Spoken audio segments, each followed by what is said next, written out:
నేను 'నా అన్వేషణ' సార్‌కి ఒక పెద్ద ఫ్యాన్నండి. ఆయన వీడియోలు రెగ్యులర్‌గా వాచ్ చేస్తుంటా, చూస్తుంటా బావుంటాయి. కానీ ఒక 6 నెలల క్రితం ఎక్కడో ఒక చిన్న మాట ఆడవాళ్ళ గురించి తప్పుగా పదజాలం వాడాడు. అప్పుడు అన్‌సబ్‌స్క్రైబ్ చేశానింకా. ఇలాంటి వ్యక్తినా నేను ఆరాధించేది, ఇలాంటి వ్యక్తి వీడియోలా నేను చూసేదని అప్పుడు నాకు బలి వెలిగింది. సరే అవన్నీ పోనివ్వండి. రీసెంట్‌గా మన 'శివాజీ సార్ బట్టలు సరిగా వేసుకోండి' అన్నదానికి మరియు మన 'గరికపాటి సార్' మీద గూడా అసభ్య పదజాలం అండి. ఎంత అసభ్య పదజాలం బూతులంటే అతని వీడియోలు ఇంట్లో ఫ్యామిలీతో కూర్చొని చూడలేని పరిస్థితి, దుస్థితి అండి.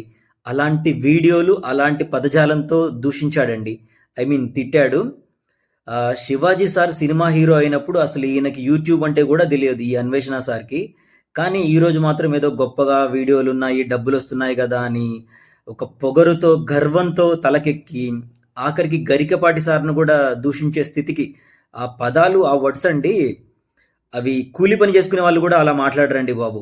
అంత దారుణమైన మాటలండి. కొంచెం బాధేసింది. మన హిందూ ధర్మం మీద గూడా తక్కువ చేసి మాట్లాడాడు. సీతాదేవి గురించి, ద్రౌపది దేవి గురించి చాలా చిన్న చూపుగా మాట్లాడాడు. వాళ్ళేమైనా టీ షర్టులు వేసుకున్నారా అని అన్నాడు. ఏది ఏమైనా అసలకి నువ్వు ఇలాంటి వాడివి అనుకోలేదసలకి. ఇలాంటి పదజాలమా? ఇలాంటి బూతులా? ఒక మనిషిని భావ ప్రకటన హక్కు ఇచ్చినప్పుడు దాన్ని వ్యతిరేకించే హక్కు ఉంటుంది. నేను కాదనట్లేదు. అతను ఎవరైనా నీకు తప్పు చేస్తే మాట్లాడొచ్చు, స్పందించొచ్చు, ఖండించొచ్చు. కానీ అంత మాత్రం చేత నోటికొచ్చిన బూతులు బాప్రే! అవి బూతులు కాదండి బాబోయ్! ఇంట్లో పిల్లలుంటే చూడలేరు. అలాంటి వీడియోలండి.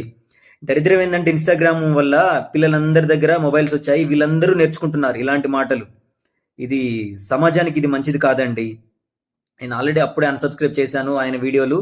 ఇంకా ఈ రోజుతో అందరికీ తెలిసిపోయింది ఆయన గురించి. ఇంక నేను కొంచెం ముందుగా తెలుసుకున్నాను. ఏదేమైనా ఇలాంటి వ్యక్తి ఒకరు ఇన్‌ఫ్లుయెన్సర్‌గా ఉండడం సమాజానికి కూడా సిగ్గుచేటండి. తప్పండి ఏది ఏమైనా సరే.